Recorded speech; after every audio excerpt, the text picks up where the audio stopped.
The commendation ceremony would call her a hero. 3 senators would attend. The Secretary of Defense would shake her hand on national television, while cameras flashed and anchors whispered about the teenage girl who did the impossible. But none of them would ever know what Wren Calloway knew standing in that valley with her father's rifle pressed to her shoulder. They would never know that when she placed her crosshairs on that first target, she had not felt brave. She had felt her father's ghost beside her, and she had been absolutely certain she was going to miss. That was all still 72 hours away. Right now, Wren was nobody, just another face in a documentary crew that nobody at Forward Operating Base Keating had asked for or wanted. Before we dive into what happened in that valley, drop a comment and let us know where you're watching from. Maybe you know a military family with a story just as remarkable. The Black Hawk had deposited them an hour ago, and already Wren could feel the weight of hostile stares. Her mother moved through the FOB like she belonged there, camera crew in tow, interviewing young soldiers about morale and sacrifice. Beth Calloway Morrison had done this 100 times. She knew how to make military men comfortable, how to coax stories out of them, how to package tragedy into something palatable for civilian audiences. Wren knew none of those things. She knew how to be invisible, which was a different skill entirely. She found a spot near the motor pool where nobody was looking and sat on an empty crate, watching the mountains that surrounded them on 3 sides. The Keringal Valley. Her father had written about it in his journals. The Valley of Death, the Marines called it. More Americans had died per capita in this stretch of Afghan wilderness than almost anywhere else in the war. The Taliban knew every rock, every ridge, every shadow. They had been fighting invaders here for 1,000 years. Her father had operated in valleys just like this one. Scout Sniper, 2nd Battalion, 3rd Marines. Gunnery Sergeant Declan Calloway, call sign Ghost. He could put a round through a target at over 1,000 meters, adjust for wind and elevation in his head faster than most men could blink, and disappear into terrain like he had been born from it. He had done 4 combat tours and come home from every one of them. Until he did not. Wren pulled her knees to her chest and watched the sun sink toward the peaks. 5 years since the notification officers had come to their door. 5 years since her mother had collapsed in the hallway. 5 years since Wren had locked herself in her father's study and refused to come out for 3 days. She had been 12. The last thing she had said to him was that she hated him for leaving again. A young specialist walked past, barely older than Wren herself, struggling with a case of water bottles. He stumbled on the uneven ground, and the case split open, bottles scattering across the dirt. He swore under his breath and dropped to his knees, scrambling to collect them before anyone saw. Wren slid off her crate and helped him. They gathered the bottles in silence, and when the case was reassembled, he looked at her with surprise, like he had expected her to laugh at him instead. "Thanks," he said. His name, Tape Red Erickson. He had acne scars and kind eyes. Wren just nodded.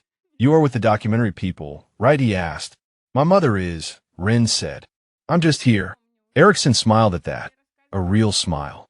"Must be weird. Being here, I mean. Seeing all this." Wren looked at the mountains again. "My father was a Marine," she said. "He served in places like this." Erickson's expression shifted. Something like respect moved through it. "You get out okay?" "No," Wren said. He did not. The specialist was quiet for a moment. Then he said, "I am sorry." And he meant it. Wren could tell. After Erickson left, she stayed by the motor pool until the sky turned orange and then purple. Her mother would be looking for her soon. There was a dinner scheduled with the base commander, a chant for the documentary crew to build rapport before filming began tomorrow. Wren was expected to attend, to smile, to be the dutiful daughter of a Gold Star family. Instead, she slipped between 2 storage containers and made her way toward the edge of the FOB to a spot she had identified from the helicopter on approach. A gap in the perimeter wire that led to a dry creek bed. A path into the mountains that nobody was watching. Her bag was already stashed there. She had hidden it during the chaos of arrival, when everyone was too busy unloading equipment to notice a 17-year-old girl with a long black case disappearing between the barriers. The case held her father's rifle, an M40A5 customized to his specifications, smuggled home by a friend after his death, and given to Ren against every regulation in the book. She called it Whisper. Her father had called it the same thing. She had been shooting since she was 8. Her father had taught her on their property in Montana, hundreds of acres of wilderness where the nearest neighbor was a 40-minute drive. By the time she was 10, she could outshoot most adults. By 12, the year he died, she had been making shots that made her father go quiet with pride. For 5 years, she had trained alone. His journals, his techniques, his drills, hours every day until her shoulders ached and her eyes burned. She had never told her mother. She had never told anyone. This was hers. This was the only piece of him she had left. Tonight, she would find a ridge overlooking the valley. She would set up in the darkness and practice her range estimation on the distant lights of villages. She would breathe the same air her father had breathed, see the same stars he had seen, and pretend for a few hours that the distance between them was not infinite. She checked her watch. 2 hours until anyone would miss her. Plenty of time. Ren grabbed her bag, ducked through the gap in the wire, and disappeared into the mountains. Behind her, in the Tactical Operations Center, a briefing was just beginning. 8 men gathered around a map table as their commander outlined the mission. A high-value target had been located 12 kilometers east. A Taliban commander named Khalid Rashidi, known as the Scorpion, responsible for the deaths of 3 American sniper teams. Tonight, they would extract an informant who had betrayed his location. Tonight, they would finally end his reign. The SEALs checked their weapons and studied their routes. None of them looked toward the mountains where a 17-year-old girl was climbing alone through the darkness. None of them knew that in 6 hours, she would be the only thing standing between them and annihilation. Ren found her ridge as the last light faded. She assembled Whisper with practiced hands, the pieces clicking together in a sequence so familiar she could do it blindfolded. The scope mounted, the bipod deployed. The bolts cycled smooth and silent. She settled into position and let her breathing slow. The valley spread below her, vast and dark and ancient. Somewhere out there, men were preparing to kill and die. Somewhere out there, her father had walked this same ground. A sound reached her, distant, rhythmic. Helicopter rotors, moving fast and low toward the eastern ridgeline. The mission was launching. Ren watched the dark shape pass overhead and disappear into the night. She had no idea she would see it again. Burning. The helicopter carried 8 men into the darkness. Lieutenant Commander Victor Hargrove sat nearest the door, watching the terrain scroll beneath them like a black ocean frozen in waves of rock and shadow. 15 years in the teams had taught him to read landscapes the way other men read faces. This one was lying to him. It looked quiet. It looked empty. But the Korangal Valley was never empty. Beside him, Chief Petty Officer Marcus Webb checked his rifle for the 3rd time. Deacon, they called him because he had once studied for the priesthood before discovering he was better at killing than saving souls. He was the team's designated marksman, the man Hargrove trusted to reach out and touch targets at distances that made other shooters nervous. Tonight, Deacon would provide overwatch while the rest of the team moved to the extraction point. The informant's name was Farid. He had been feeding intelligence to the Americans for 9 months. And 3 weeks ago, he had delivered the prize they had been hunting for years. The location of Khalid Rashidi, the Scorpion, the man who had turned killing American snipers into an art form. Rashidi studied them. That was what made him dangerous. He learned their patterns, their tactics, their tendencies. He knew how American marksmen thought, how they chose their positions, how they moved. 3 times he had identified sniper teams before they could identify him. 3 times he had sent men to flank them while he kept them pinned. 3 times he had collected American rifles as trophies and left American bodies for the recovery teams to find. Tonight was supposed to end him. The informant had confirmed Rashidi's location at a compound 14 kilometers east. A separate team was moving on that position right now. Hargrove's mission was simpler. Extract Farid before Rashidi discovered the betrayal. Get him to the FOB. Let the intelligence people debrief him somewhere safe. Simple missions made Hargrove nervous. Nothing in the Karangal was ever simple. The crew chief held up 5 fingers. 5 minutes to insertion. Hargrove looked at his men.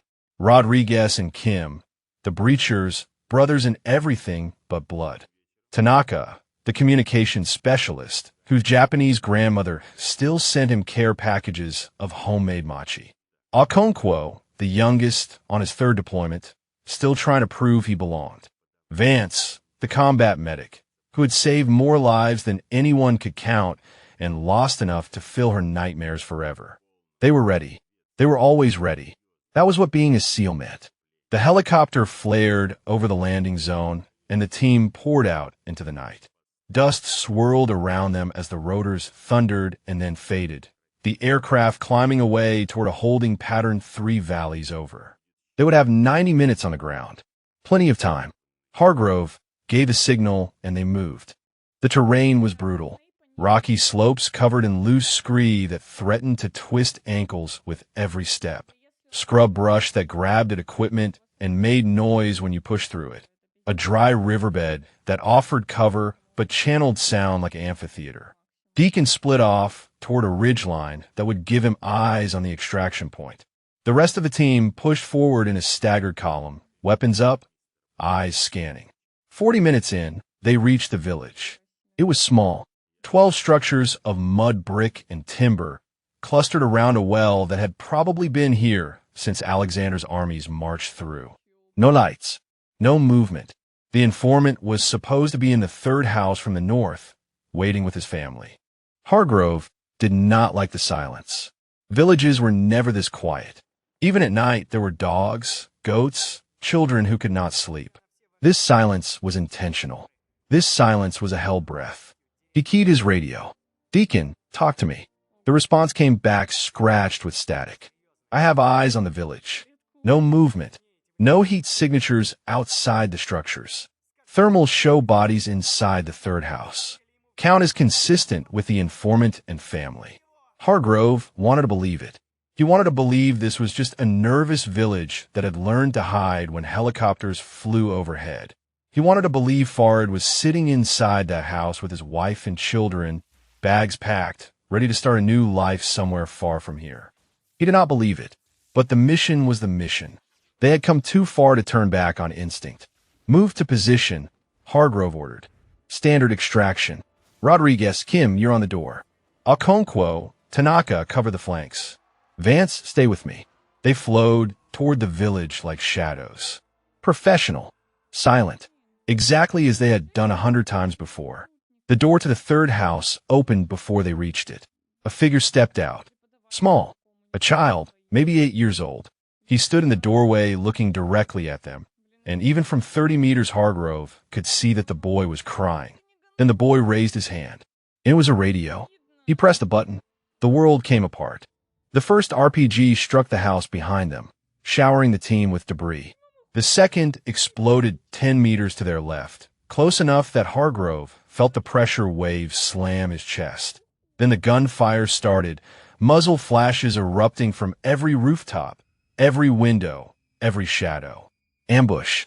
The word screamed through his mind, even as his body was already moving, already returning fire, already dragging Vance toward cover. They had known. Rashidi had known. The informant was compromised. The village was a kill box, and they were standing in the center of it. Deacon's voice crackled through the radio, tight with pain. "I am hit. Repeat, I am hit. Lost my rifle. I cannot provide overwatch." Their marksman was down. Their eyes in the sky were gone. Hargrove pressed his back against a crumbling wall and watched his men fight. Rodriguez took a round in the shoulder, but kept firing. Kim was dragging Okonkwo, whose leg was bent at an angle that made Hargrove's stomach turn. Tanaka was screaming into the radio, calling for extraction, calling for air support, calling for anyone. "The helicopter," Hargrove shouted. "Get the helicopter back here now." It was already coming. He could hear it. Rotors beating the air as it raced toward their position. Maybe they would make it. Maybe they would get out of this.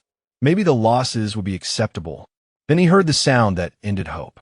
A sound he knew from a dozen deployments. The whoosh of a surface-to-air missile leaving its launcher.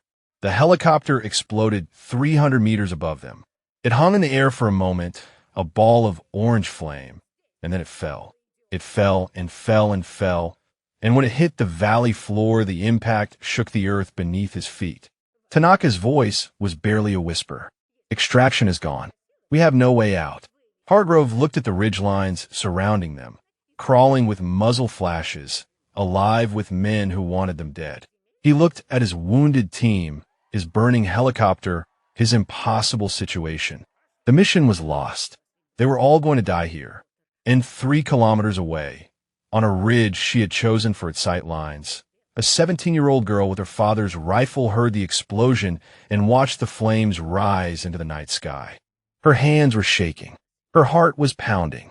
Every instinct told her to run back to the FOB, to hide, to pretend she had never been here. Instead, she pressed her eye to the scope and began to sweep the valley. What she saw made her blood turn to ice. Through the scope, Ren counted muzzle flashes. 14, 18, 23.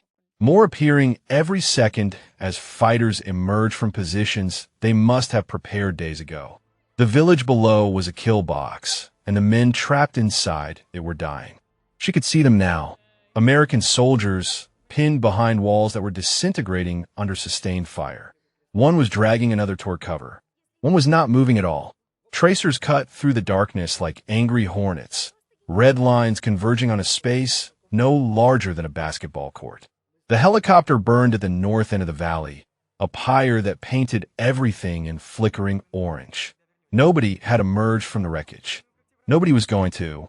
Ren's hands would not stop shaking. She had imagined this moment 1,000 times. Lying on a ridge in Montana, scope pressed to her eye, pretending the targets were real. Pretending the stakes were life and death. Pretending she was her father, cool and calm, the ghost who never missed. But pretending was nothing like this. The sounds alone were overwhelming. The constant crack of rifle fire, the deeper thump of explosions, and underneath it all, carried on the wind, the screaming. Men screaming in pain. Men screaming orders. Men screaming because screaming was all they had left. Her father's voice rose from memory. Panic is a choice, Ren. Fear is automatic, but panic is a choice. You feel the fear, you acknowledge it, and then you set it aside. You do the work. Fear can wait.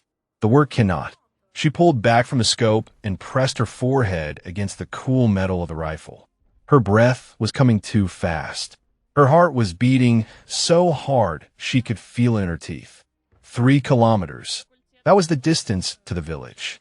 She had measured it when she set up her position, a habit her father had drilled into her so deeply it was automatic. 3 kilometers of rocky terrain, steep slopes, and a riverbed that wound through the valley like a snake. If she moved now, if she ran, she could reach a position within effective range in maybe 20 minutes. Maybe 15 if she pushed hard and did not break an ankle on the rocks. And then what? Then she would be a 17-year-old girl with a rifle, facing 24 fighters who had just shot down a helicopter and trapped a team of special operators. She had never fired at a living person. She had never seen combat. She had never done anything except punch holes in paper targets and dream about being something she was not. Her mother's voice now, sharp with old arguments. Your father is gone, Ren. This obsession will not bring him back. You need to let go. You need to move on. You need to be a normal girl with a normal life. Normal girls did not lie on ridges in Afghanistan with sniper rifles. Normal girls did not know how to calculate bullet drop at 1,000 meters. Normal girls did not feel their father's ghost pressing against their shoulder, whispering that the work was waiting. She looked through the scope again. One of the Americans had broken cover, sprinting toward a wounded man lying in the open. Bullets kicked up dust around his feet. He reached the wounded man, grabbed it by the vest, started dragging. A round caught him in the back, and he stumbled but did not fall. He kept dragging. He kept fighting. He was going to die, saving his friend, and he did not care. Ren thought about Specialist Erickson, the young soldier who had dropped his water bottles. She thought about the way he had smiled at her, real and warm. She thought about his acne scars and kind eyes. Boys like him were dying down there. Boys who had families waiting for them. boys who had done nothing wrong except volunteer to serve their country. Her father had died for boys like that. He had spent his life protecting them, providing overwatch, being the unseen guardian who kept them safe. And when he could not keep them safe anymore, he had given everything trying. She could not save him. That was 5 years ago and 1,000 miles away, and nothing she did would ever change it. But maybe she could save them. The thought was terrifying. The thought was insane. The thought would not leave her alone. She started packing her gear. The rifle went into its drag bag, configured for fast deployment. Her pack held ammunition, water, a first aid kit she had stolen from the FOB medical station. She was moving before she consciously decided to move, her body responding to training so ingrained it bypassed thought entirely. The slope down from her ridge was treacherous in the darkness. She slipped twice, caught herself, kept going. Rocks clattered beneath her feet, and she winced at the noise, but there was no one to hear. Not yet. The fighting was too loud, too far away. She was a ghost moving through empty terrain.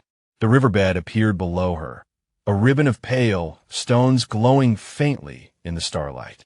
She half slid, half fell into it, landing hard on her knees. Pain flared and she ignored it. Pain could wait. The work could not. Water. There was water in the riverbed, maybe 6 inches deep, cold enough to make her gasp when she stepped into it. She had not expected that. The maps had shown it dry. But the mountains held secrets, and tonight they were sharing one with her. She pushed forward, bent low, rifle clutched to her chest. The water soaked through her boots and her pants, numbing her feet, making every step uncertain. But the riverbed offered concealment. High banks on either side, thick brush along the edges. She could move unseen as long as she stayed low. The sound of gunfire grew louder. She was getting closer. 15 minutes, maybe less. She would find a position on the eastern ridge, the one that overlooked the village from behind the Taliban lines. Her father had written about positions like that in his journals. Places where a shooter could see without being seen. Places where a single rifle could change the math of a battle. If she could get there, if she did not freeze, if she did not miss, if she could pull the trigger on a human being.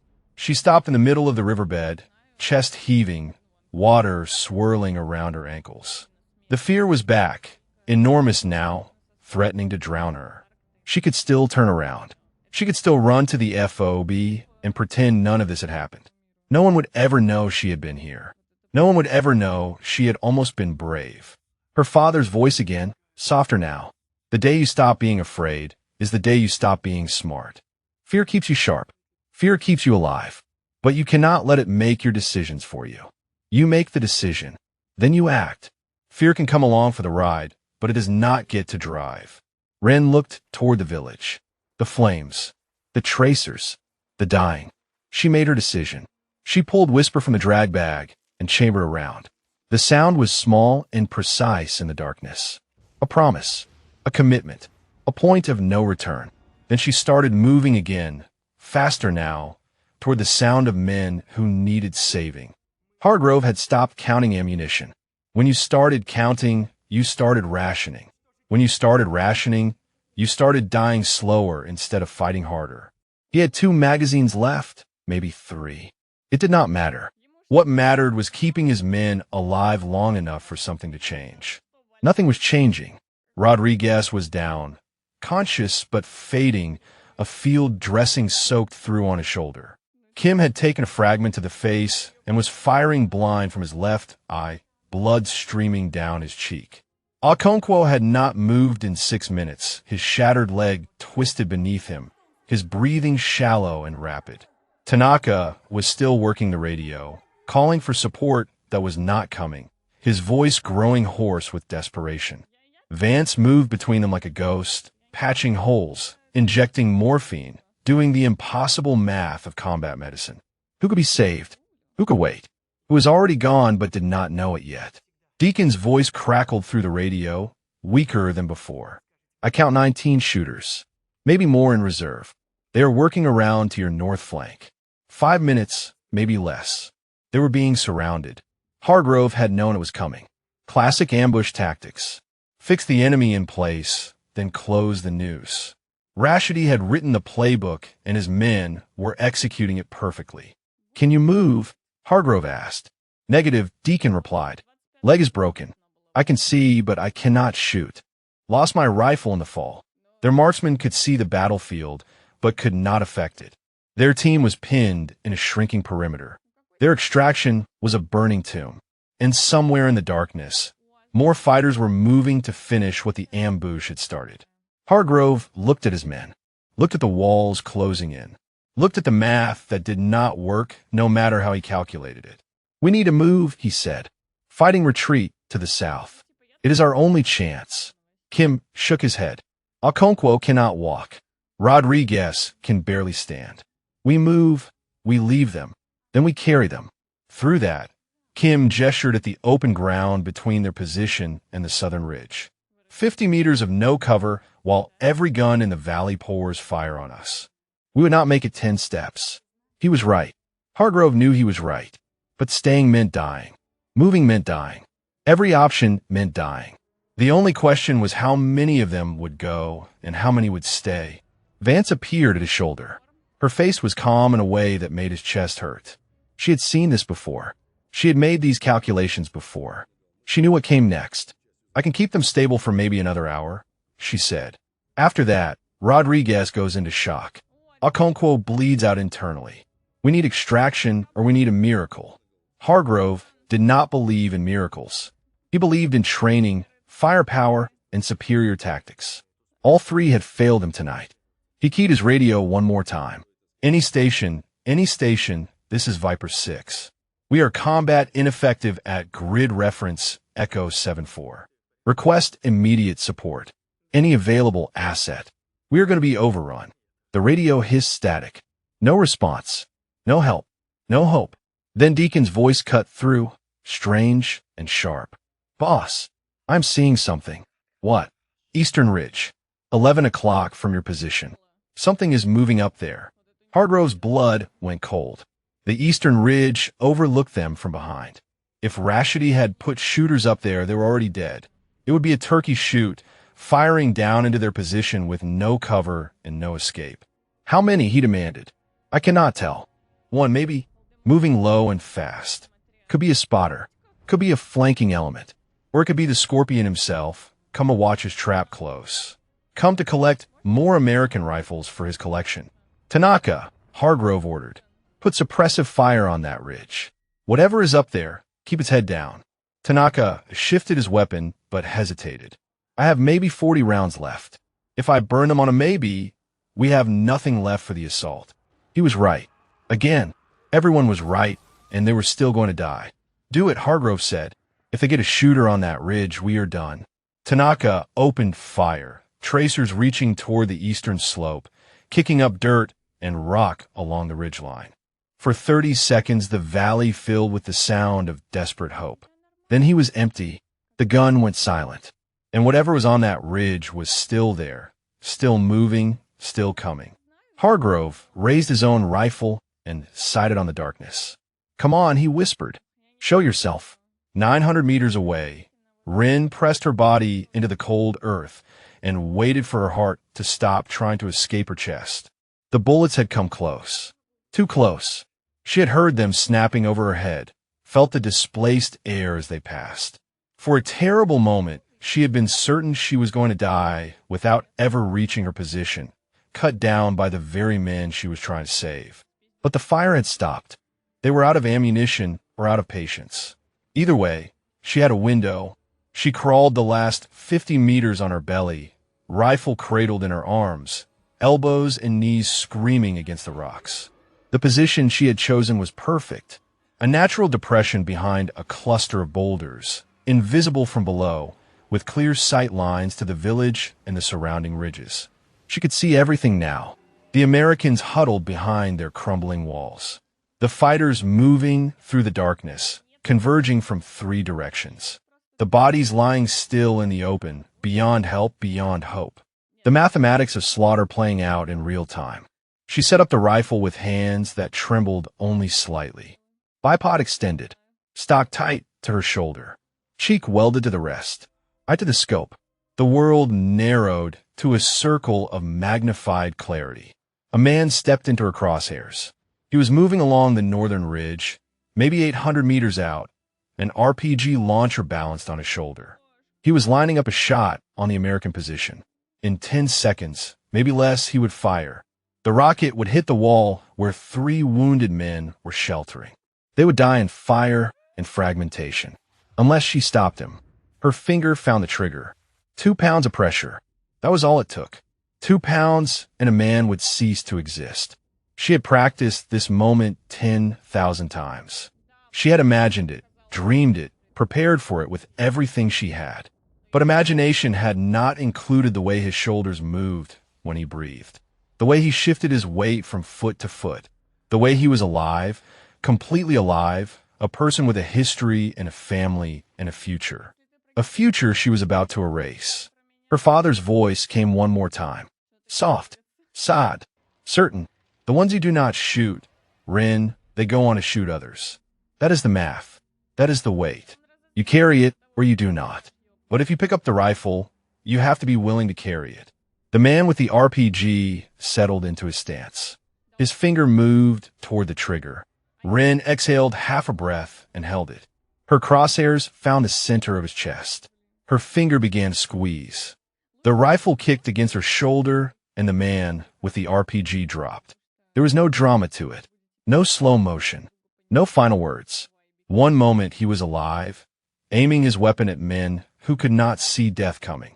The next moment he was crumpling, the launcher falling from his hands, his body folding in on itself like a puppet with cut strings. Rin did not feel anything. That was the strangest part.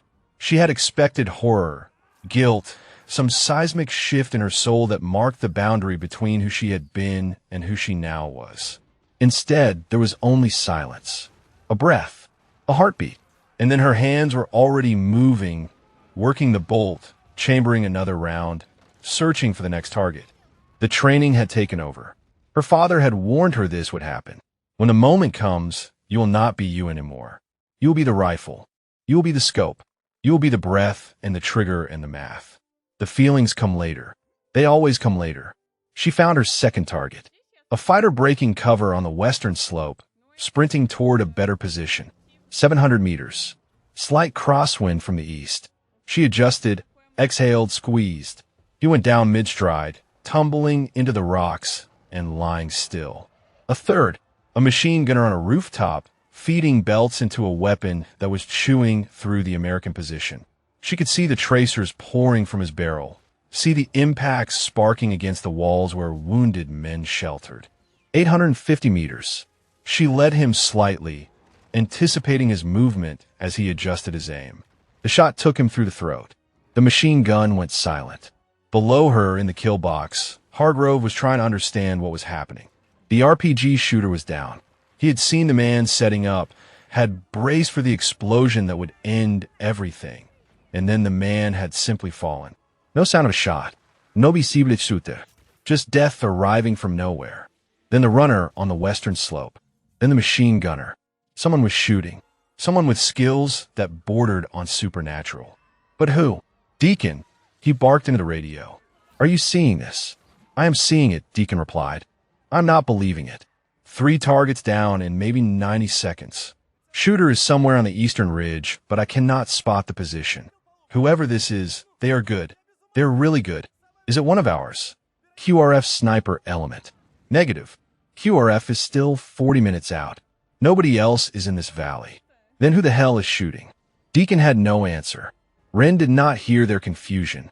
She was already scanning for her next target, her world reduced to the scope's circular window.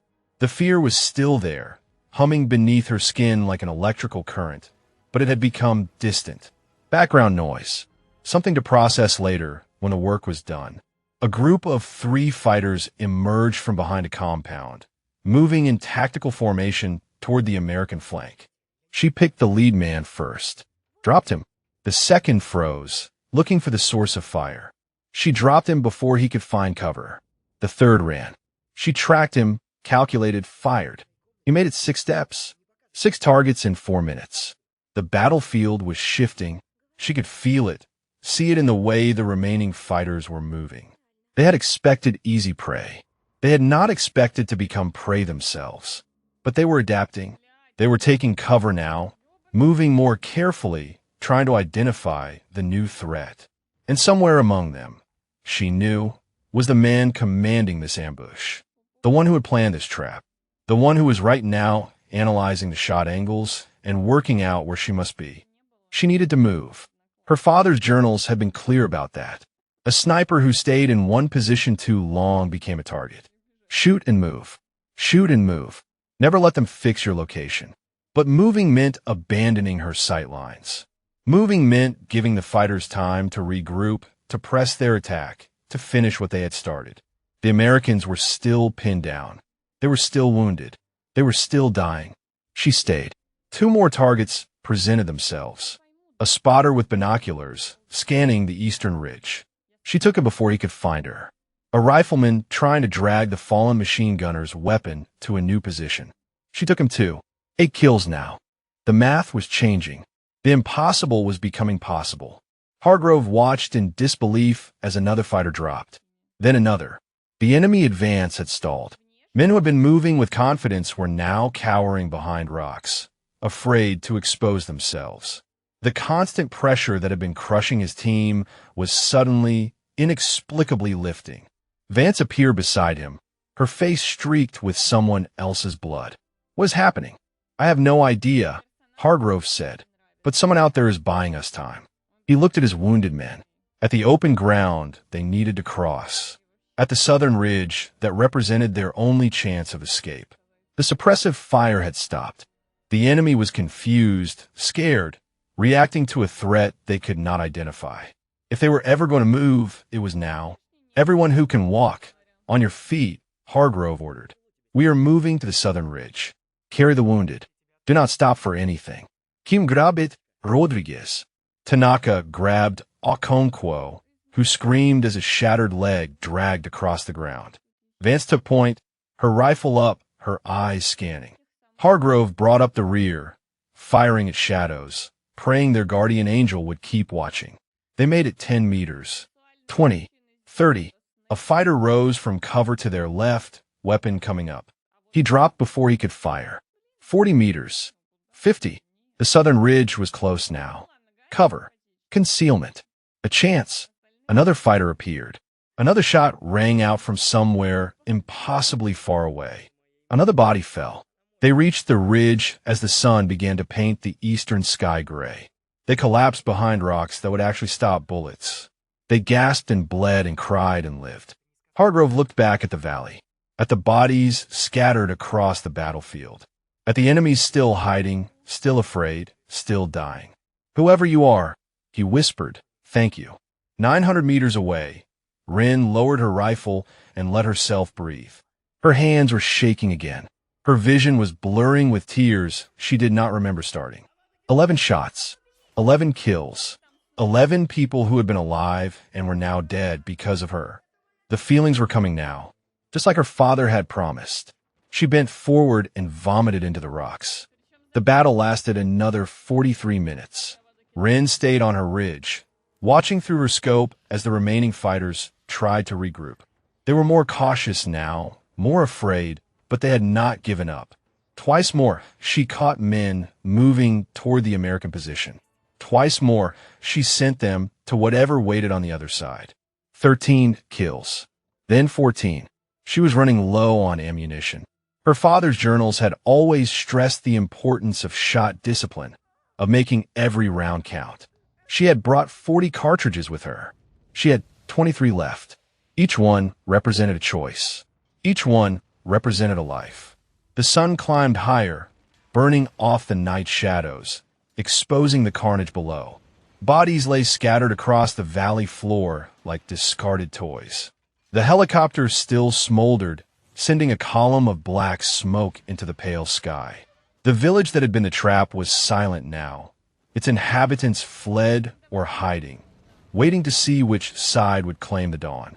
Then she heard it, distant at first, then growing louder. The rhythmic thump of helicopter rotors. Multiple aircraft coming fast from the west. The quick reaction force, had finally arrived. She watched through her scope as two Black Hawks swept into the valley, door gunners laying suppressive fire across the ridgelines. A third helicopter circled overhead, directing the chaos. The remaining fighters melted into the terrain, abandoning their positions, disappearing into the mountains like water into sand. It was over. Ren lowered her rifle and lay still for a long time. Her body ached in places she had not known could ache. Her fingers were cramped from hours of tension. Her cheek was raw where it had pressed against the stock. But those were small pains, distant pains, nothing compared to the weight settling into her chest. 14 men. She had killed 14 men. She could still see their faces through the scope. The moment of impact, the way their bodies had changed in an instant from vessels of life into empty shells. She had done that. Her finger, her breath, her choice. Her father had carried this weight. For years, for decades, he had carried it. Now she understood why he sometimes sat alone in his study with the lights off. Why he woke gasping from dreams he would not describe. Why he held her so tightly before each deployment, like he was trying to memorize the feel of something clean. Below, the Americans were being loaded onto helicopters. Medics swarmed around them, starting IVs, stabilizing wounds, performing the urgent calculus of triage. She watched them lift Okonkwo onto a stretcher, his legs splinted, his face gray with shock. She watched Rodriguez walk to the helicopter under his own power, one arm pressed tight against his chest. She watched Hargrove stand at the edge of the landing zone, staring at the eastern ridge, searching for something he could not see. She should go. The FOB would be chaos when news of the ambush arrived. Her mother would be frantic. There would be questions, investigations, 100 small lies she would need to construct to explain where she had been all night. But her legs would not move. Her body had given everything it had, and now it was demanding payment. She lay on the cold rock and let exhaustion wash over her in waves. That was how Elena Vance found her. The medic had volunteered to search the eastern ridge. Someone had been up there. Someone had saved their lives. Hargrove wanted to know who, and Vance had learned long ago that questions without answers were splinters in the mind. Better to dig them out than let them fester. She climbed carefully, rifle ready, unsure what she would find. A special operations soldier from some classified unit. A CIA asset with orders she would never be cleared to read. Maybe even a friendly Afghan, some local hero who had chosen the right side and picked up a rifle. She did not expect to find a child. The girl was lying in a shallow depression behind a cluster of boulders. She was covered in mud from the waist down, her clothes soaked and torn. A rifle lay beside her, a beautiful weapon with a worn stock and a scope that probably cost more than Vance made in a month. Spent casings littered the ground around her position. 14 of them, gleaming brass against gray stone. The girl's eyes were open but unfocused. She was shaking, not from cold, Vance realized, from something deeper, something that Vance had seen too many times in too many young faces. "Hey," Vance said softly, lowering her weapon. "Hey, it is okay. It is over." The girl's eyes found her, gray-green, red-rimmed, ancient in a face that still held baby fat in the cheeks. She could not have been older than 17, maybe younger. Vance's medical training kicked in automatically. She scanned for injuries, for blood, for the visible signs of physical trauma. Nothing. The girl was intact. The damage was somewhere else. "Can you hear me?" Vance asked. "Can you tell me your name?" The girl's mouth moved. Nothing came out. She tried again. "Ren," she whispered. "My name is Ren." Vance looked at the rifle, at the spent casings, at the valley below where 14 enemy fighters lay dead from shots that had seemed like miracles. "Ren," she said carefully, "did you fire this weapon?" The girl's face crumpled. Tears spilled down her cheeks, cutting tracks through the grime. She nodded once, a tiny motion like admitting to a crime. Vance felt the world tilt beneath her feet. She had seen impossible things in her years of service. She had watched men survive wounds that should have killed them instantly. She had watched others die from injuries that should have been nothing. But this was different. This was a child. A child with a sniper rifle and 14 kills and eyes that would never be young again. She keyed her radio with a hand that was not quite steady. Viper 6, this is Vance. I found our shooter. Hargrove's voice came back immediately. Who is it? What unit? Vance looked at the girl, at the tears, at the trembling hands that had just saved 8 American lives. Sir, she said slowly, you are not going to believe this. She knelt beside Ren and put a gentle hand on her shoulder. The girl flinched at first, then leaned into the touch like she was starving for it. It is okay, Vance said again. You are safe now. I have got you. Ren looked up at her with those terrible ancient eyes. I killed them, she said. I killed all of them. Vance pulled her close and held her while she sobbed. Oh my God, Vance whispered into her hair. You're just a kid. The helicopter ride back to the FOB took 11 minutes. Ren spent it wrapped in a thermal blanket, staring at nothing, while Elena Vance held her hand and said things she could not hear over the rotor noise. The other soldiers on the aircraft kept stealing glances at her, at the rifle case between her feet, at the mud still caking her clothes. Their expressions shifted between disbelief and something that might have been awe. She did not feel worthy of awe. She felt hollowed out, scraped clean, like someone had reached inside her and removed everything that made her human, leaving only a shell that vaguely remembered how to breathe. The FOB was chaos when they landed. Medics rushed the wounded toward the aid station. Officers shouted into radios. Soldiers who had been sleeping an hour ago now stood at full alert, weapons ready, eyes scanning the perimeter for threats that were not coming. Vance tried to steer her toward the medical tent, but a hand closed on Ren's arm before they made it 3 steps. Lieutenant Commander Hargrove stood in front of her, his face carved from granite. He was limping. Blood had dried on his sleeve. His eyes held the particular emptiness of a man who had just watched friends die. You, he said, with me. Now, sir, Vance started. She needs medical evaluation. She is in shock. She could be in shock after I get answers. He did not wait for argument.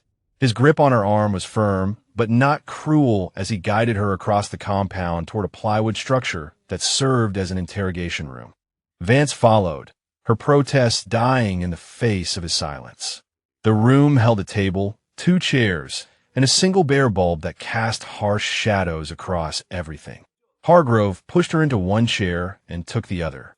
Vance positioned herself by the door, arms crossed, radiating disapproval. Name, Hargrove demanded. Ren Calloway. Age, 17. His jaw tightened. What the hell is a 17-year-old girl doing with a sniper rifle in a combat zone? Ren looked at her hands. They were still trembling. She could not make them stop. I was practicing, she said, on the ridge. I heard the helicopters, then the explosion, then the gunfire. Practicing. He leaned forward, his voice dropping to something dangerous. You expect me to believe you just happen to be out here practicing with a precision rifle in the middle of the night? In Afghanistan, during an active operation. My mother is with the USO documentary crew. I came with her. The rifle was my father's. And who was your father? Ren finally looked up, met his eyes, held them. Gunnery Sergeant Declan Calloway. 2nd Battalion, 3rd Marines. Scout Sniper. Call sign Ghost. The name landed like a physical blow. Hargrove's expression flickered. Something shifted behind his eyes. Ghost, he repeated slowly. You're Ghost's daughter. Yes. Silence stretched between them. Vance had gone still by the door. Even the chaos outside seemed to fade, leaving only the hum of the generator and the weight of a dead man's legacy. Hargrove shook his head. I do not care whose daughter you are. What I care about is the truth. Because right now, I have 8 men who were trapped in a kill box with no extraction and no support. And somehow half the enemy combatants ended up dead from shots that came from your position. You wanted to believe a teenage girl did that. Yes, Ren said. Impossible. The word should have stung. A week ago it would have. But Ren had spent the last 6 hours doing impossible things, and she had nothing left for his disbelief. I made 14 shots, she said quietly. 11 confirmed kills, 3 incapacitating wounds. First target was 800 meters, RPG gunner on the northern ridge. Last target was 960 meters. Riflemen attempting to flank your position from the west. I can describe every single one of them if you want. I can tell you what they were wearing. I can tell you which way they fell. Her voice did not waver. Her eyes did not drop. She was too empty for fear, too exhausted for doubt. Hargrove stared at her for a long moment. Then he slammed his palm on the table hard enough to make the bulb swing. "There is no way," he said. "No way a 17-year-old girl killed 11 men from 900 meters in combat conditions. I have trained snipers who could not make those shots. I have men with decades of experience who would struggle with half of what you were describing. Then your men need more practice." The words came out before she could stop them. Her father's voice, her father's cadence, her father's absolute confidence in the rifle and the shooter behind it. For a moment, she was not Wren Calloway, terrified teenager. She was Ghost's daughter, and Ghost's daughter did not miss.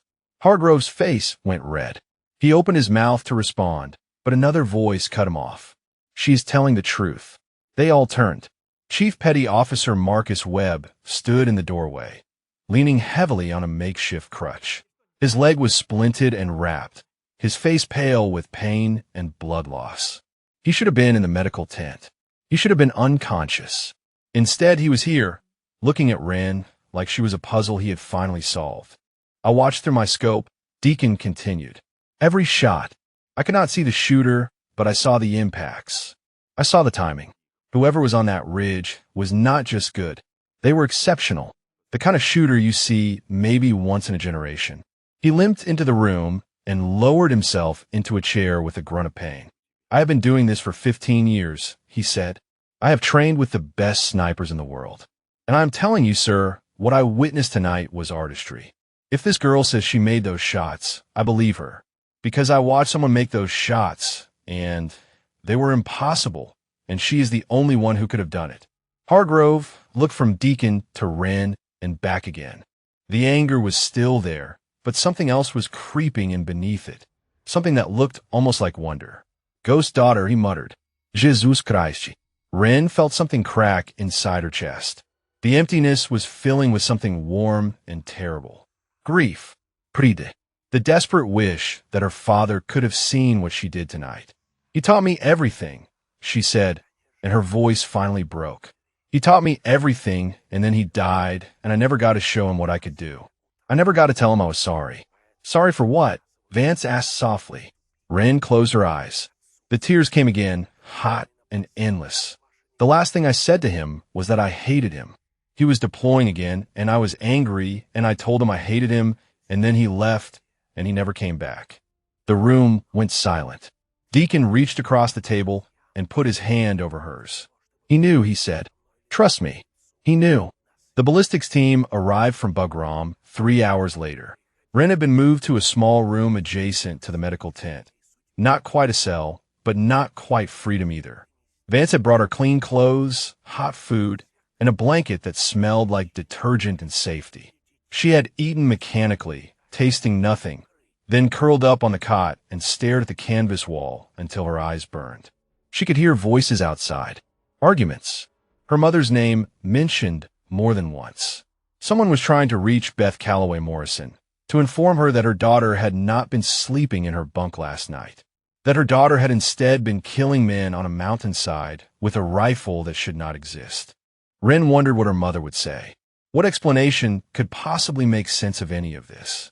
The ballistics team consisted of 2 men with hard cases and harder expressions. They took Whisper without asking permission, handling the rifle with a clinical detachment of surgeons examining a patient. They photographed the barrel, measured the rifling, collected samples from the chamber.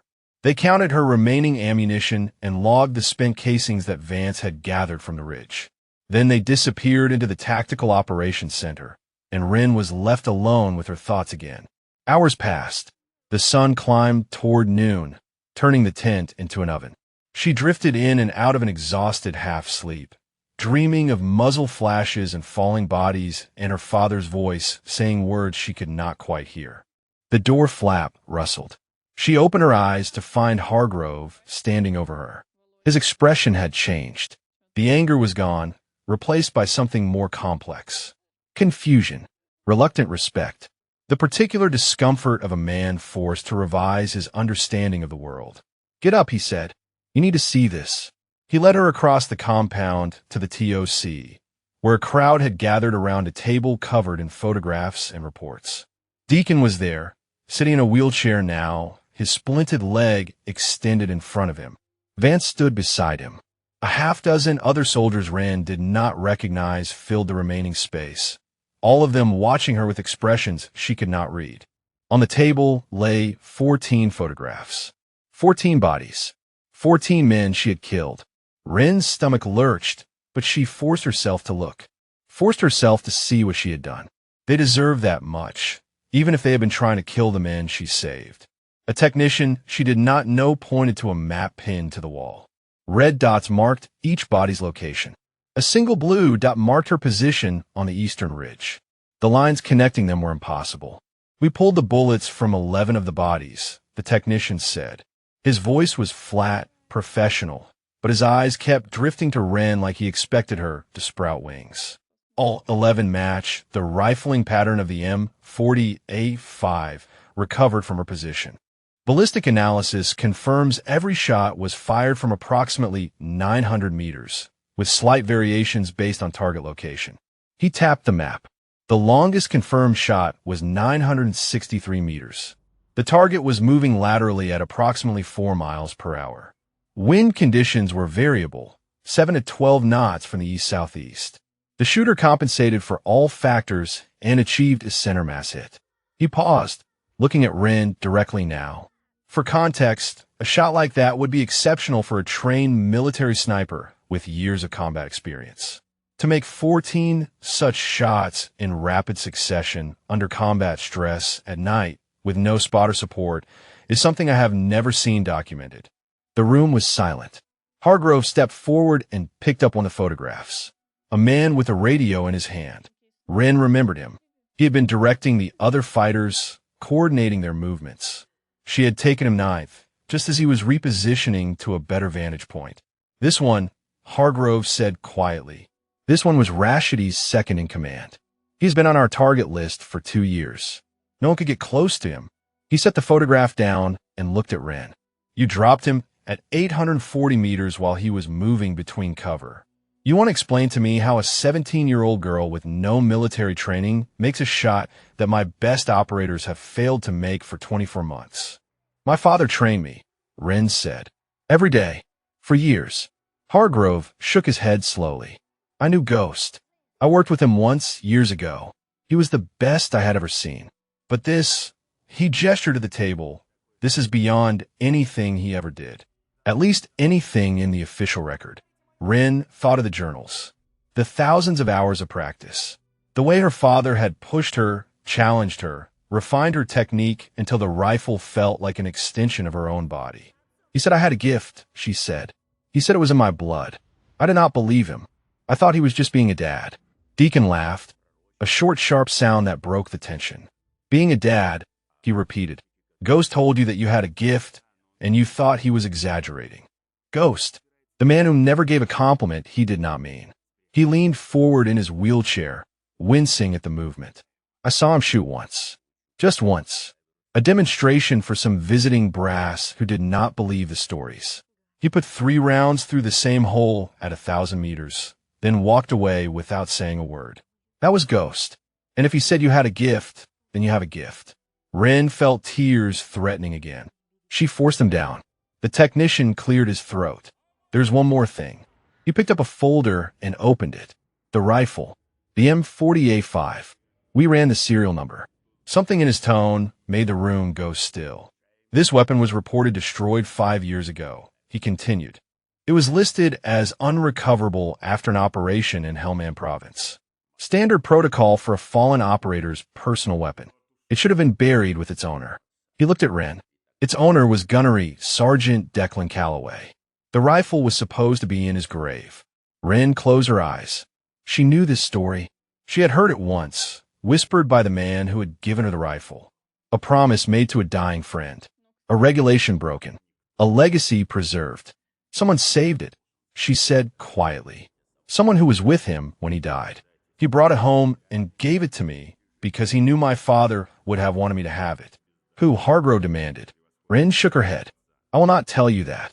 He risked his career to honor my father's memory. I will not repay that by getting him in trouble. Hargrove stared at her for a long moment. Then, slowly, he nodded. Fair enough, he said. He turned to the room. This conversation does not leave this tent. The rifle was recovered in the field. Its provenance is unknown. Is that clear? Murmured assent from everyone present. Hargrove turned back to Ren. His expression had shifted again. The last traces of suspicion were gone, replaced by something that looked almost like wonder.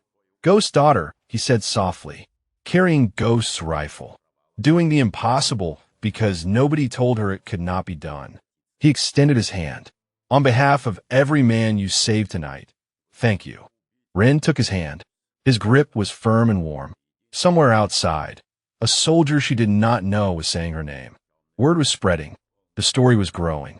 Soon everyone on this FOB would know what had happened on that ridge.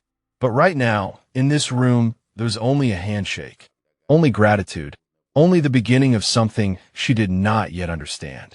Then the door burst open, and her mother walked in. Beth Calloway Morrison looked like she had aged 10 years in a single night. Her hair was wild, escaping from its usual careful arrangement. Her eyes were red-rimmed and swollen. Her hands shook as she crossed the room, and when she reached Ren, she grabbed her daughter's shoulders hard enough to leave bruises. What did you do? She demanded. Her voice cracked on every word. What did you do, Ren? They told me you were missing. They told me there was an attack. They told me you had a rifle. Your father's rifle. The rifle I thought was buried with him. Mom, 5 years. 5 years I have been trying to help you move on. 5 years I have been watching you disappear into his study, reading his journals, vanishing for hours on the property. I thought you were grieving. I thought you were processing. I did not know you were training to get yourself killed. Mom, please. Do you have any idea what it was like to get that knock on the door? To hear that your husband was never coming home. And now you want to put me through that again. You want to make me bury my daughter next to her father. The room had gone silent. Everyone was watching, but no one intervened. This was not their fight. This was something older and deeper, a wound that had been festering for half a decade. Ren felt the words building in her chest. The explanations, the justifications, the desperate need to make her mother understand why she had done what she did. But when she opened her mouth, something else came out. He would have been proud of me. Beth flinched like she had been struck. He spent his whole life protecting people. Ren continued. That is what he did. That is who he was. And last night, I saved 8 men who were going to die. I saved them because he taught me how. Because he gave me his gift. Because even though he is gone, part of him is still here, in me, in everything I am. Her voice was steady now. Calm. The emptiness had filled with something else. Purpose. I'm not trying to die, Mom.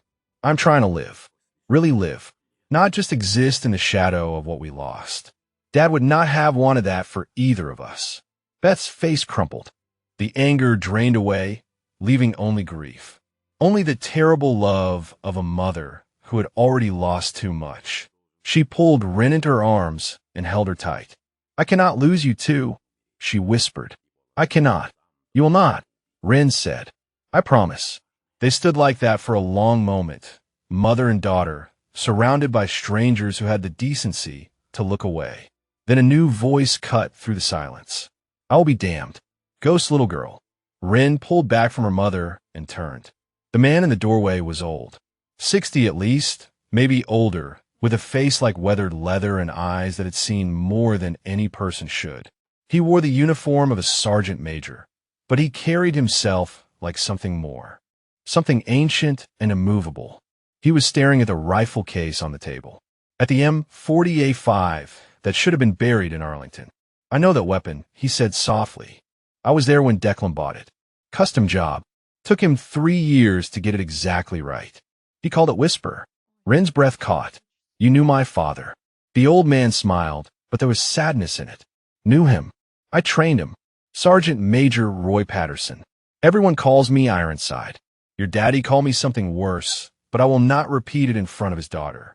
He crossed the room slowly, his joints protesting every step. When he reached the table, he ran his fingers along the rifle's stock with something like reverence. "He talked about you all the time," Patterson said. "His little sharpshooter. Said you had eyes like a hawk and hands like a surgeon. Said you were going to be better than him someday." Wren felt tears threatening again. She did not fight them this time. Patterson looked up from the rifle. His expression had changed. The nostalgia was gone, replaced by something harder, something that looked like recognition. "Where exactly did you make these shots from?" he asked. "The Eastern Ridge," Hargrove answered, "overlooking the village where we were ambushed." Patterson went very still. "Which village?" Hargrove pulled a map from the pile on the table and pointed. "Here, small settlement in the northern Karengal. No official name on our charts. Locals call it something we cannot pronounce." Patterson's face had gone pale. He stared at the map like it was a ghost. "I know that village," he said quietly. "I know those ridges. I know that valley." He looked at Wren, and there was something terrible in his eyes. "That is where your father died." The words hit her like bullets. She heard them, understood them, but could not process them, could not fit them into any framework that made sense. "What?" she whispered. Patterson sank into a chair like his legs could no longer support him. 5 years ago, Operation Crimson Tide. Your father was providing overwatch for an extraction team. Same scenario, same valley, same dam trap. He rubbed his face with both hands.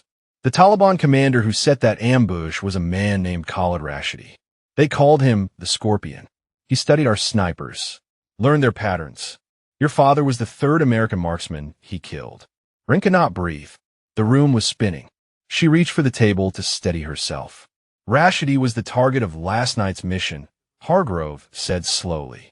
"The separate team that hit his compound. But he was not there. He was here, in the valley, running the ambush personally." Patterson nodded. "He always runs them personally. That is how he learns. He watches his enemies die, so he can kill the next ones better." He looked at Wren with those terrible knowing eyes. "You are not just fighting in the same valley where your father died," he said. "You are fighting the same enemy. The man who killed Declan Calloway was out there last night, directing the attack on those SEALs." Wren heard a sound, a high, thin keening that she realized was coming from her own throat. She had walked the same ground her father walked, climbed the same ridges, looked through her scope at the same valley where he had taken his last breath. And somewhere in the darkness, the man who murdered him had been giving orders. The man she might have killed. The thought crystallized in her mind, sharp and cold. She turned to Hargrove. "The bodies," she said. "The men I shot. Do you know which one was Rashidi?" Hargrove shook his head. "We have not identified them all yet. Some are too damaged. Some we do not have records for. The intelligence team is still working on it." Wren looked at the photographs spread across the table. 14 faces. 14 possibilities. One of them might be the Scorpion. One of them might be her father's killer. And she would not know until someone told her which face to hate. The intelligence team worked through the afternoon. Wren sat outside the TOC on an ammunition crate, wrapped in a blanket despite the heat, watching soldiers move through their routines. Her mother sat beside her, silent now, their hands intertwined. Whatever arguments remained between them could wait. For now, there was only the waiting. Patterson had disappeared into the operations center hours ago, his face grim with purpose. Hargrove came and went, his expression growing more troubled with each emergence. Deacon had been wheeled to the medical tent for proper treatment, but he had made them promise to send word the moment they knew anything. Vance brought food. Wren could not eat. She brought water. Wren drank mechanically, tasting nothing. The sun was touching the western peaks when Hargrove finally emerged and walked toward them. His face told her everything before he spoke a word. "We got confirmation from Bagram," he said. Facial recognition matched 3 of the bodies to known Taliban commanders. 2 of them were on our high-value target list. He paused. Wren felt her heart stop. The 3rd was Khalid Rashidi.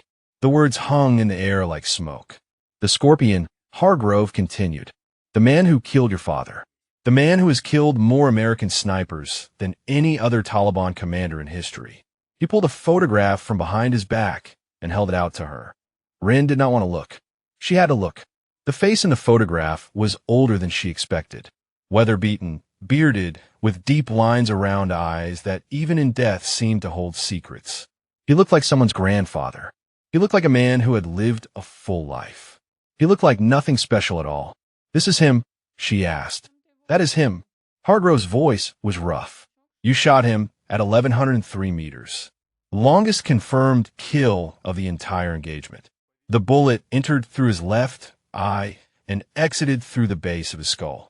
Death was instantaneous." Ren stared at the photograph, at the face of the man who had taken her father from her. The face of the monster she had built up in her imagination for 5 years. He did not look like a monster. He looked like a tired old man who had finally stopped running. "I did not know," she said. "When I took the shot, I did not know who he was." "No," Hargrove agreed. "You could not have known, but somehow you found him anyway. Somehow, out of all the targets on that ridge, you picked the one that mattered most." He crouched down in front of her, his knees cracking with the movement. "I have been doing this for 15 years, he said. "I have seen a lot of things I cannot explain. Coincidences that were not coincidences. Moments that felt like something bigger was at work. I do not know what to call it. Fate. Providence. The universe settling its debts." He looked at the photograph, then back at her. "But I know what I saw last night. I saw the girl who should not have been there, carrying a rifle that should not have existed, making shots that should not have been possible. And somehow, at the end of it all, she killed the man who killed her father." His voice dropped to barely a whisper. "If that is not justice, I do not know what is." Ren felt something break loose inside her. A knot she had carried for so long she had forgotten it was there. A weight she had grown so accustomed to bearing that she no longer noticed its presence. Her father was avenged. The man who took him was gone, and she had been the one to do it. The tears came then, but they were different from before. These were not tears of horror or exhaustion or grief. These were tears of release, of completion, of something that felt almost like peace. Her mother pulled her close and held her while she wept. Patterson emerged from the TOC and walked over slowly. His eyes were red. His shoulders were slumped. He looked like a man who had just set down a burden he had carried for too long. "I owe you an apology," he said to Ren. She looked up at him, confused. "I was with your father when he died," Patterson continued.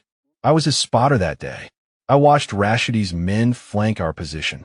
I watched Declan take 3 of them down before they got him. And then I watched him die, and there was nothing I could do to stop it." His voice cracked. "I have carried that guilt for 5 years. Every day I wondered if I could have done something different, seen something sooner, been faster, smarter, better. Every day I told myself that Declan's death was my failure." He wiped his eyes with the back of his hand. "But you did what I could not do. You finished what he started. You killed the scorpion with your father's own rifle in the same valley where he fell." He reached out and put his hand on her shoulder. "Declan would be so proud of you," he said. "So damn proud." Ren reached up and covered his hand with hers. "Tell me about him," she said. "Tell me about that day. Tell me everything." Patterson nodded slowly. Then he sat down on the dirt beside her ammunition crate, and he began to talk. He talked about the mission, about the intelligence that had led them into the valley, about the way Declan had joked on the helicopter, had made everyone laugh even though they all knew the risks. He talked about the ambush, about the chaos, about the moment when everything went wrong. And he talked about the end, about Declan's final shots, each one finding its mark even as his life bled out into the Afghan dust. About his last words, whispered into Patterson's ear as the light faded from his eyes. "Tell Ren I am sorry," he had said. "Tell her I love her. Tell her she was always the best thing I ever did." Ren listened to it all, every word, every detail, every piece of her father's final moments that she had never known. When Patterson finished, the sun had set and the stars were emerging one by one. The FOB was quiet around them, the chaos of the day finally settling into something like peace. "There's one more thing," Patterson said. He reached into his pocket and pulled out a folded envelope, yellowed with age. "Declan gave me this before that last mission. Made me promise to give it to you if anything happened to him." Ren took the envelope with trembling hands. Her name was written on the front in her father's handwriting. I've been carrying it for 5 years, Patterson said, waiting for the right moment. I think this is it. Wren held the letter against her chest. She was not ready to read it. Not yet, but she would be. Soon. They gave her a room in the officers' quarters that night. It was small, barely larger than a closet, with a narrow cot and a footlocker and a single lamp that cast yellow light across the plywood walls. But it had a door that locked and walls that muffled sound, and that was more than Wren needed. Her mother had wanted to stay with her. Wren had gently refused. There were things she needed to do alone, words she needed to read without an audience, grief she needed to process in her own way, on her own terms. Beth had understood, or at least she had pretended to understand, which was close enough. Wren sat on the cot with her back against the wall and the envelope in her hands. Her father's handwriting stared up at her. The letters were neat and precise, the way everything about him had been neat and precise. Even his penmanship had been disciplined. She had imagined this moment so many times. Finding a letter, a message, some final communication from beyond the grave. In her fantasies, it had always been dramatic. Earth-shattering revelations. Secrets that would change everything. The key to understanding why he had chosen the life he chose, why he had left her over and over again, why he had died in a valley 10,000 miles from home. Now that the moment was here, she was terrified. What if his words were not what she needed them to be? What if they were hollow, generic, the kind of thing any soldier might write before a dangerous mission? What if reading them shattered the image she had built of him rather than completing it? But she had not come this far to stop now. She had not killed 14 men and walked through hell to be afraid of paper and ink. She opened the envelope. The letter inside was 2 pages, front and back, written in the same careful hand. She unfolded it slowly, smoothing the creases with fingers that only trembled a little. And she began to read. My dearest Wren, if you are reading this, then the worst has happened, and I am not coming home. I am sorry. I am so sorry. I know those words are not enough. Nothing I write here will be enough. But I need to try. First, I need you to know that I heard what you said before I left. I heard you say you hated me, and I need you to know that I understood. I understood because I hated my father too when I was your age. I hated him for being gone, for choosing duty over family, for making me feel like I was not enough to make him stay. I swore I would never do that to my own children, and then I did it anyway, again and again. Because the truth is, Wren, some of us are built for this life. Some of us cannot look away from the darkness because we know what happens when good people do nothing. Your grandfather was that way. I am that way, and I think you might be that way too. I have watched you grow into something remarkable. Your eyes, your hands, your patience, your focus. You have a gift, Wren, a gift that scares me because I know where it leads. I have tried to prepare you for it without pushing you toward it. I have tried to give you the tools without making you feel obligated to use them. But if you are reading this, then I am gone, and the choice is yours now. Whatever you decide, I will be proud of you. If you put down the rifle and never touch it again, I will be proud. If you become a teacher or a doctor or a mother or anything else that brings you peace, I will be proud. You do not owe me anything. You do not owe my memory anything. You are not required to carry my burden. But if you choose to pick it up, if you choose to walk the path I walked, then know this. You are ready. You have been ready for longer than you know. I have seen it in you since you were 8 years old, lying in the grass beside me, learning to breathe with a rifle instead of against it. You have something I never had, a stillness at your center, a clarity that I had to fight for every single day. You're going to be better than me, Wren. You already are. I wish I could be there to see it. I wish I could watch you become whoever you're going to become. I wish I had more time. I wish I had made different choices. I wish for a lot of things that do not matter anymore. What matters is this. I love you. I have loved you since the moment I first held you in my arms. I loved you every time I left. I loved you every time I came home.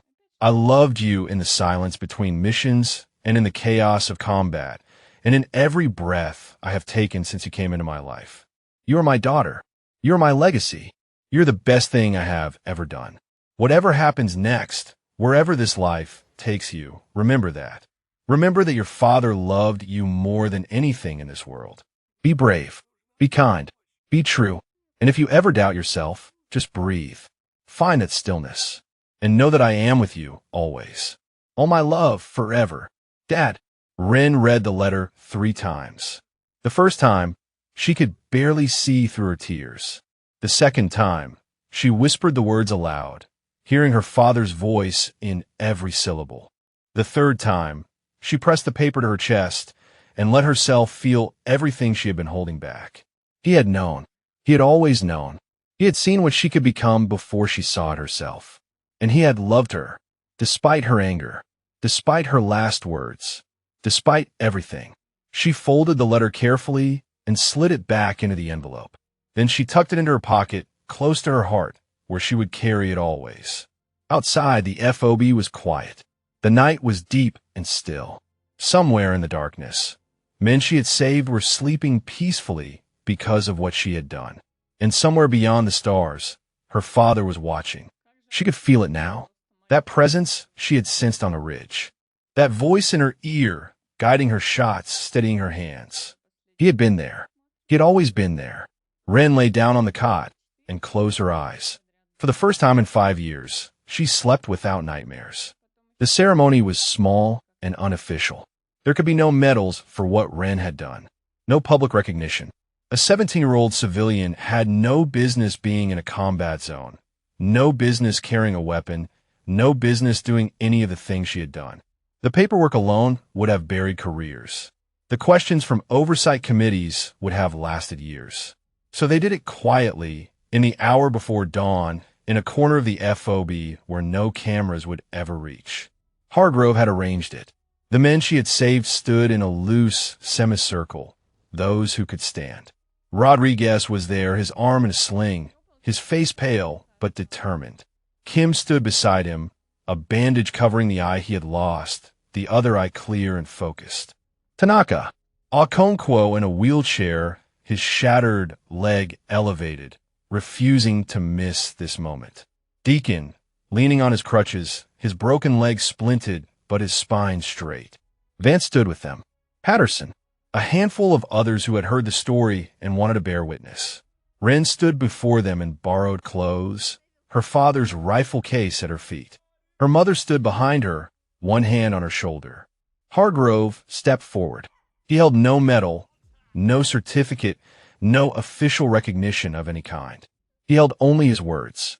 What you did, he said, should have been impossible.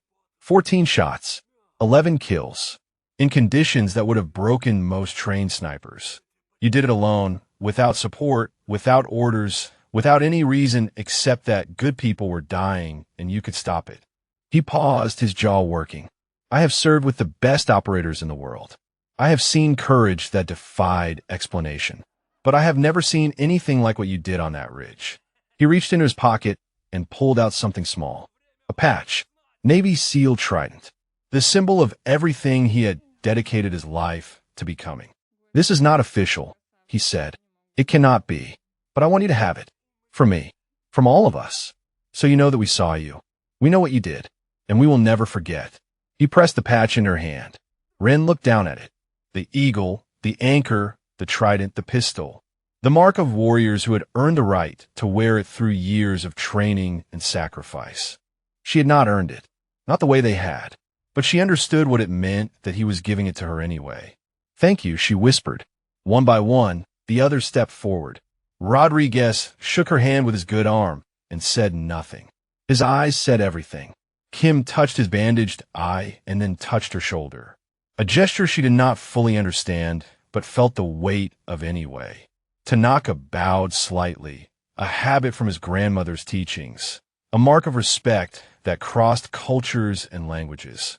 Okonkwo reached up from his wheelchair and clasped her hand in both of his. You saved my life, he said. I'm going to name my first kid after you. Boy or girl, does not matter. Ren laughed, a sound she had not expected to make. It felt strange in her throat. Strange but good. Deacon was last. He stood before her for a long moment, studying her face like he was memorizing it. Your father was the best sniper I ever saw, he said. Until last night. He pulled something from his pocket. A coin, worn smooth with age, stamped with symbols she did not recognize. Challenge coin, he explained. from my first unit.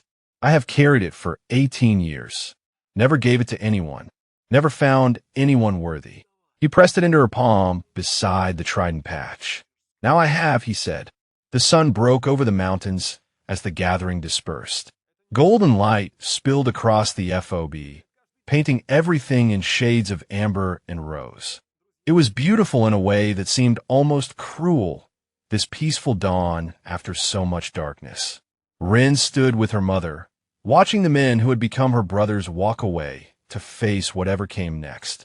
What happens now? Beth asked quietly. Rin thought about the question, about the life waiting for her back home, about college applications and normal problems and a future that had seemed so clear just a week ago. None of it fit anymore. She had been changed, forged into something new in the fires of that valley. There was no going back to who she had been before. I do not know, she admitted, but I think I need to find out. Beth was quiet for a moment. Then she squeezed her daughter's shoulder. Your father used to say the same thing, she said. Every time he came home from a deployment, he would stand in the backyard and stare at the mountains like he was looking for something he had lost. She turned Rin to face her. I spent years trying to make him into something he was not, trying to make him choose between his family and his calling. I will not make that mistake with you. Her eyes were wet, but her voice was steady. Whatever you need to become, Rin, I will support you, even if it terrifies me, even if I do not understand, because you are my daughter, and I love you, and I finally understand that loving someone means letting them be who they are. Rin hugged her mother tight. For the first time in 5 years, there was no distance between them. No secrets, no walls, just love, complicated and messy and real. 3 days later, they flew home. Rin sat by the window of the transport aircraft, watching Afghanistan shrink beneath her. The mountains, the valleys, the place where her father had died and where she had been reborn. She would be back someday. She knew that now. Not as a tourist or a documentary subject or a lost girl searching for ghosts. She would come back as something else. Something her father had seen in her before she saw it in herself. In her pocket, she carried his letter. On her wrist, she wore a bracelet Elena Vance had given her, braided from paracord, a reminder that strength and softness could exist in the same person. In her heart, she carried the weight of 14 lives taken and 8 lives saved and a purpose that was finally beautifully clear. The commendation ceremony happened 2 months later, exactly as she had seen it in that first flash of vision on the ridge. 3 senators, the Secretary of Defense, cameras flashing while anchors whispered about the girl who did the impossible. They called her a hero. They did not know the half of it. But Rin knew, and the men who had been there knew. And somewhere beyond the veil, her father knew too. She had found her calling. She had honored his legacy. She had become the thing he always believed she could be. And she was just getting started.